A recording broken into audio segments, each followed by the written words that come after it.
Lalu bagaimana penanganan pasien COVID-19 di rumah sakit yang saat ini hampir penuh kapasitasnya di sejumlah daerah? Kita akan berbincang dengan Dr. Erlina Burhan selaku dokter spesialis paru RSUP Persahabatan. Assalamualaikum, selamat siang Dr. Erlina. Waalaikumsalam, selamat siang Alfat. Ya, dokter mungkin bisa digambarkan kepada kami, gambarkan kepada pemirsa di rumah bagaimana kondisi yang benar-benar dihadapi oleh para tenaga kesehatan termasuk dokter juga mungkin di tengah meningkatnya angka kasus COVID saat ini.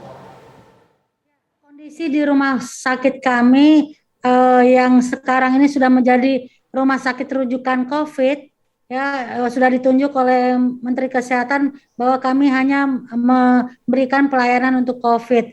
Nah ini membuat rumah sakit sangat-sangat penuh dan over capacity, pasien banyak yang datang dan ICU kami sudah 100%, sudah tidak bisa lagi ada pasien baru. Jadi bisa pasien masuk menunggu ada pasien yang pindah ke ruang biasa atau bahkan mungkin pasien yang kemudian meninggal begitu ya. Dan demikian juga di ruang rawat biasa ini sudah sangat langka sekali ada tempat, kecuali itu tadi ada pasien yang sembuh yang dipulangkan. Yang jadi masalah adalah di IGD. Di IGD kami banyak sekali pasien-pasien yang menumpuk, walaupun IGD seperti sekarang ini udah menjadi seperti ruang isolasi, ya, tetapi tetap saja pasien berdatangan dan kira-kira itu 30 sampai 40 pasien itu tidak bisa kita masukkan ke ruang isolasi, jadi masih daftar tunggu. Dan saya kira kalau ke kondisi terus-menerus seperti ini akan banyak sekali pasien yang tidak bisa kita tangani. Dan sama dengan yang dilihat dari rumah sakit lain bahwa kami juga mengalami ketidakseimbangan antara ketersediaan oksigen dan jumlah pasien yang membutuhkan. Artinya apa? Bukan rumah sakit Persahabatan oksigennya tidak ada. Kami itu punya sistem oksigen sentral. Jadi di ruangan dan juga di IGD kita punya titik-titik oksigen yang itu yang sudah dialirkan secara sentral yang akan dipakai untuk pasien. Namun titik-titik oksigen ini juga ada batasnya. Jadi saya ingin mengilustrasikan kalau di suatu ruangan ada titik oksigennya katakanlah 10, tapi pasien yang butuh oksigen pada saat itu ada 15, maka ada kemungkinan kemudian 5 orang lagi terpaksa tidak mendapatkan oksigen padahal membutuhkan. Jadi ini kondisi yang membuat stres bukan saja pasien, keluarga. Kami, para dokter, para perawat, petugas kesehatan juga stres melihat kondisi ini. Bukan masalah oksigen saja, tapi sekarang yang saya ingin sampaikan kepada masyarakat juga adalah bahwa sudah mulai banyak dari teman-teman saya, para dokter dan juga para perawat, para petugas yang sudah juga terkonfirmasi, ya. Jadi juga menjadi pasien dan sebagian menjalani isolasi mandiri di rumah. Nah, ini dampaknya adalah kami kekurangan tenaga untuk menangani pasien yang terus bertambah. Ya, jadi ini situasi sangat-sangat tidak nyaman, tidak enak untuk bekerja. Yang over capacity, pasiennya banyak, tenaganya berkurang karena juga jadi sakit.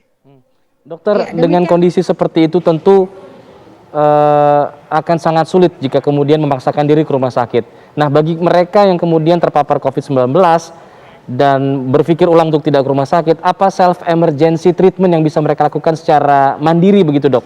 Jika kemudian saturasi oksigennya juga rendah misalnya. Baik, jadi memang sebaiknya kepada orang-orang yang mungkin kontak dengan yang positif itu segera memeriksakan diri. Kenapa harus segera? Jangan tunggu ada gejala. Kalau memang ada kontak, periksakanlah diri Anda. Kalaupun terkonfirmasi situasinya adalah dalam kondisi tanpa gejala. Ini jauh lebih baik. Kalau tanpa gejala cukup diam di rumah, isolasi mandiri, memakai masker, minum vitamin apapun yang ada di rumah tidak masalah. Kalau ada vitamin C bagus, kalau punya vitamin D juga bagus, ya makan yang cukup, dan kalau bisa tidur terpisah dari orang-orang yang tidak positif. Jadi usahakanlah diagnosisnya itu sedini mungkin, jangan sampai tunggu berat, jangan sampai tunggu gejala. Nah, buat yang bergejala tapi ringan, contohnya hanya demam, batuk pilek tapi tidak sesak, ini juga sebaiknya di rumah saja karena memang selain kapasitas rumah sakit sudah lagi tidak memadai, tetapi juga karena sesungguhnya yang ringan-ringan ini juga bisa di rumah. Sama dengan yang orang tanpa gejala, yang ringan ini tidur terpisah dari yang sehat, kemudian juga mengkonsumsi vitamin dan makan yang bergizi dan minum obat-obat sesuai gejala. Jadi seandainya ada demam maka bisa minum paracetamol contohnya ya. Dan sebetulnya kalau ada gejala ini juga berkoordinasi dengan fasilitas kesehatan terdekat atau dokter ya untuk mendapatkan obat-obat antivirus. Jadi untuk di rumah biasanya yang kita berikan adalah oseltamivir atau favipiravir karena ini sudah cukup karena hanya ringan-ringan saja. Jadi buat yang orang yang terkonfirmasi tidak ada gejala atau gejalanya ringan, please stay at home, jalani isolasi mandiri. Tetapi isolasi mandiri yang betul ya. Jadi memang berdiam diri di rumah, memakai masker dan mengkonsumsi vitamin, rajin mencuci tangan, membuat jarak dengan keluarga yang sehat dan jangan sampai keluar kamar dan bertemu dengan anggota keluarga tanpa memakai masker karena saat ini dengan adanya varian baru, ternyata varian baru itu yaitu yang Delta sangat-sangat mudah menular. Dan pemakaian masker adalah salah satu yang upaya pencegahan supaya penularan bisa kita cegah. Apalagi gejala dari Delta ini banyak sekarang seperti flu ya, jadi batuk, pilek dan bersin. Nah bersin inilah yang berbahaya karena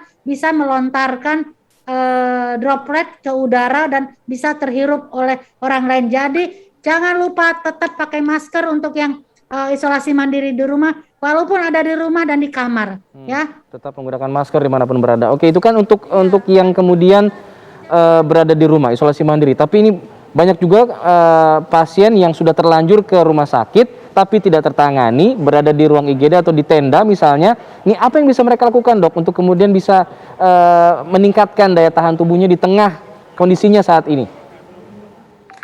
Ya, saya kira untuk pasien-pasien yang walaupun sudah ke rumah sakit dan memang karena kondisinya memerlukan perawatan tetapi tidak ada tempat, memang beberapa rumah sakit menyediakan tenda, tapi minimal walaupun di tenda nggak usah stres karena ada pengawasan dan biasanya kalau perlu pengobatan yang disuntikan itu diberikan. Jadi ini jauh lebih baik daripada Anda tidak tertangani. Jadi jangan marah-marah, menuntut macam-macam, karena itu membuat kondisi sendiri akan menjadi lebih turun. Jadi terimalah kondisi ini karena toh walaupun di tenda tetap mendapatkan penanganan yang standar. Oke.